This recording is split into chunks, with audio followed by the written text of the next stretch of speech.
Hello, Dr. Dave Webster again. This is another video blog. This is a follow-up to the Cancer Care Ontario Friend or Foe of Our Cancer Patient blog. And keep in mind that this just doesn't affect cancer patients. Cancer Care Ontario has control of all aspects of PET, whether it's for brain imaging or otherwise. As promised, this is going to be about the impact on our patients from the Wynne Hoskins Liberal so-called evidence-based Patients First Healthcare Part 1. And I'm going to say this repeatedly and show you examples and hopefully you'll understand why I've made this rather serious statement. Ontario doctors are quite literally forced to practice what would be considered incompetence or worse medicine on their patients because they have the misfortune of working in Ontario. Now, I want you to keep in mind as you watch this video that everyone, Ms. Wynne, our Premier, Dr. Hoskins, our Minister of Health, and all their medical experts, without exception, are all very proud of their efforts to what they will say will be to assess PET.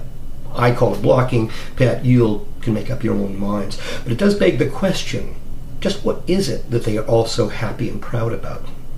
I also want you to keep in mind that just for sharing this information with you, I am at risk of losing my medical privileges in this province. And truly, this is the kind of province you live in. These are the kind of people that make decisions about your health care.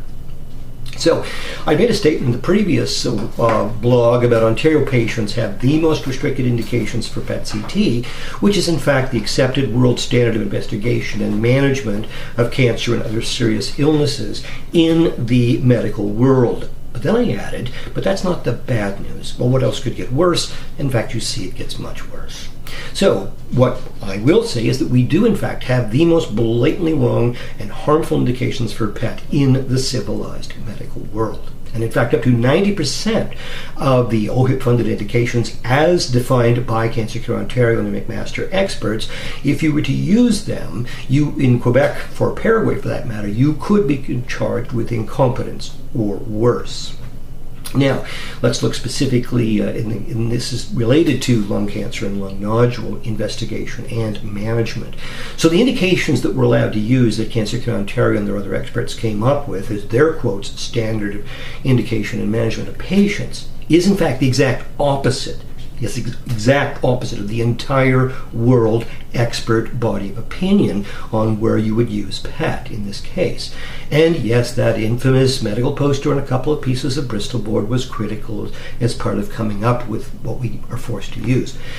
So I'm going to talk again about the impact on Ontario patients from the politically agenda-driven process directed squarely at our patients by Ms. Wynne and Dr. Hoskins. Firstly, I'm going to speak about the prolonged delay in diagnosis and treatment of cancers, which I've seen repeatedly may in fact be fatal to the patient.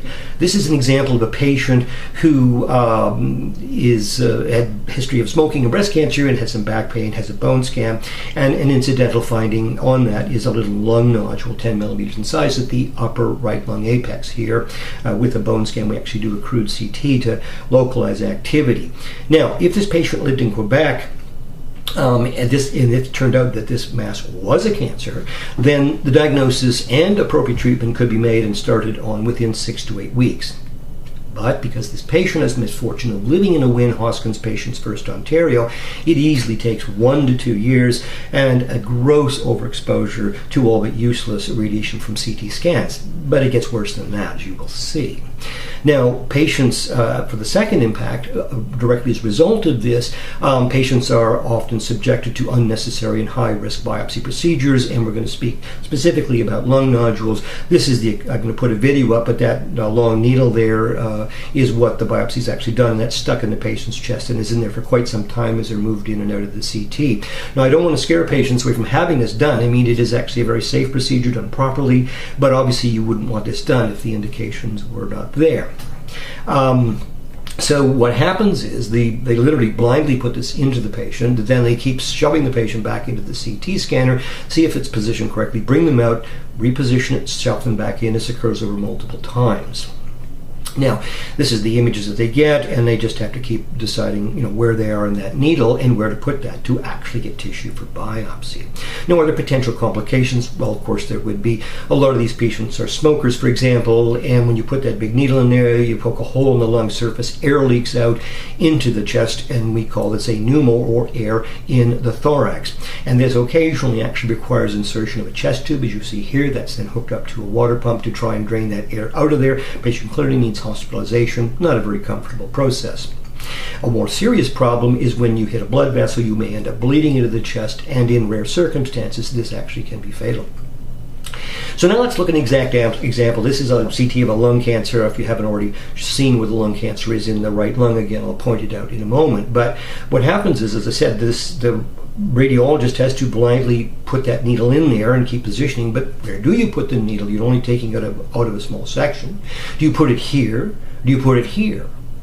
Now, here's the PET CT. Now remember, PET is done with a low-dose CT. We'll go into that in more detail otherwise. But see that white dot there?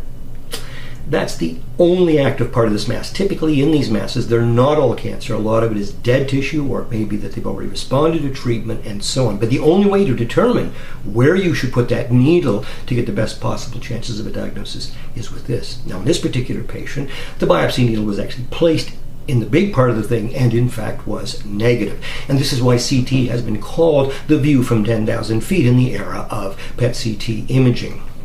Now, Ms. Wynn and Dr. Hoskins, however, absolutely insist that I, as a physician, I must do the CT guided biopsy before I get a chance to do the PET CT on the patient. And that really is the exact opposite of the entire world. So imagine you've had this procedure and you've had one of these complications, and to top it off, the biopsy is negative. Well, I can assure you, Wynn and Hoskins and our experts, they may be many things, but they're not idiots. They know exactly what they're doing. But again, they're all very proud of this indication for PET, the exact opposite of the entire rest of the world. So, I'm now going to talk about the potential for obscene amounts of overexposure from radiation as the last part of this video, and it's typically going to be from CT exams, and I'll have numerous cases of this, but I will have a long video or other videos about Dr. Hoskins' letter that he wrote to me. But he does, appropriately of course, express his concern about patients being exposed to unnecessary radiation from unhelpful diagnostic tests, and in fact, he will chastise me because I'm not concerned. As a clinician, Dr. Webster, aren't you concerned, about exposure to patients to radiation from unproven technology? Remember when France bought those 80 PET scanners in 2006 based on the same bad evidence? This is the letter. I'll go into it in much more detail. That's the last paragraph where I'll talk about it. So this is the end of part one. Move on to part two, and then maybe we can talk about things how we might be able to advance this and speak up and finally get this assault on our patients to end. I need your help, and more importantly, the patients do. Thanks. See you on the other side.